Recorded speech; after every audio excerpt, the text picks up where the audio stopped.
नमस्कार दोस्तों। कहते हैं कि पानी ही जीवन है, लेकिन जब इंसान इस जीवन को ही बर्बाद करने लगे तो नतीजे कितने खतरनाक हो सकते हैं, यह सोचकर ही रूह कांप उठती है। आज की कहानी आपको एक ऐसे गांव की सच्चाई दिखाएगी जिसने पानी की बर्बादी से सब कुछ खो दिया और फिर अपनी गलती सुधारने का हौसला भी पाया। तो कहानी शुरू करने से पहले चैनल को सब्सक्राइब कर लीजिए, वीडियो अच्छा लगे तो लाइक और कमेंट ज़रूर करें। तो चलिए शुरू करते हैं पानी बचाने की कहानी। उत्तर प्रदेश के एक छोटे से कस्बे सूरजपुर की पहचान कभी अपने मीठे और भरपूर पानी के लिए थी। यहाँ के कुएं सालों तक गांव की प्यास बुझाते रहे थे, लेकिन जैसे जैसे समय बीतता गया गांव के लोग लापरवाह होते गए। पानी की बर्बादी रोजमर्रा की आदत बन गई थी। लोग खेतों में बेहिसाब पानी बहाते, घरों में नल खुला छोड़कर बातों में लग जाते, त्योहारों पर बाल्टियों ड्रम भरकर पानी से खेलते। कोई यह सोचने को तैयार ही नहीं था कि यह पानी हमेशा नहीं रहने वाला।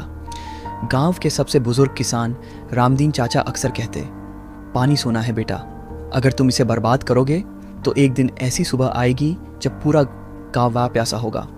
लेकिन गांव के युवा उनकी बात पर हंसते और कहते, चाचा यहाँ के कुएं कभी सूखे हैं, ये तो धरती का आशीर्वाद है।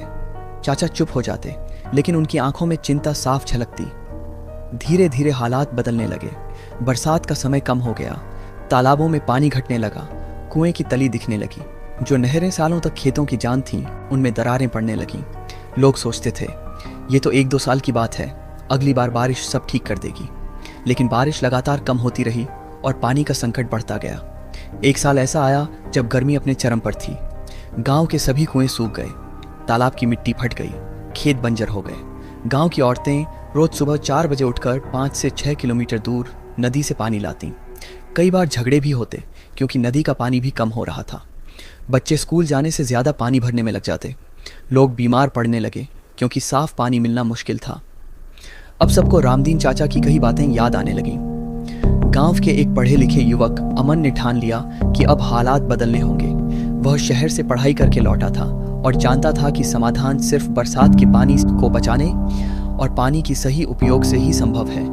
उसने पंचायत बुलाई और सबको समझाया, हम सबने मिलकर पानी बर्बाद किया है, अब हमें मिलकर ही इसे बचाना होगा। अगर आज कदम नहीं उठाए तो आने वाली पीढ़ियां हमें माफ नहीं करेंगी। शुरू में लोग उदासीन थे, लेकिन जब अमन ने उन्हें यह आंकड़ा बताया कि अगर गांव का हर घर रोज सिर्फ 1 बाल्टी पानी भी बचा ले तो पूरे साल में लाखों लीटर पानी बचाया जा सकता है, तब सबका दिल पसीज गया।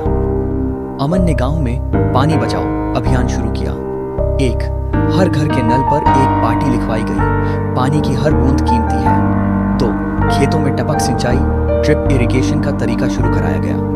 3. छतों पर बरसात का पानी जमा करने के लिए टंकियां बनवाई गई। 4. तालाब की मरम्मत करवाई गई और उसमें बरसाती पानी रोकने के लिए बांध डाले गए। धीरे धीरे गांव वाले इसमें शामिल होने लगे। औरतें और बच्चे भी इस काम में जुट गए। अगले साल जब बरसात हुई तो गांव ने उसका हर कतरा संभाल कर रखा। तालाब भर गए, कुएं फिर से लबालब हो गए, खेतों में हरियाली लौट आई। गांव वालों ने पहली बार महसूस किया कि पानी सच में कितना अनमोल है। अंतिम दृश्य पीढ़ियों का संदेश। रामदीन चाचा की आंखों में आंसू थे।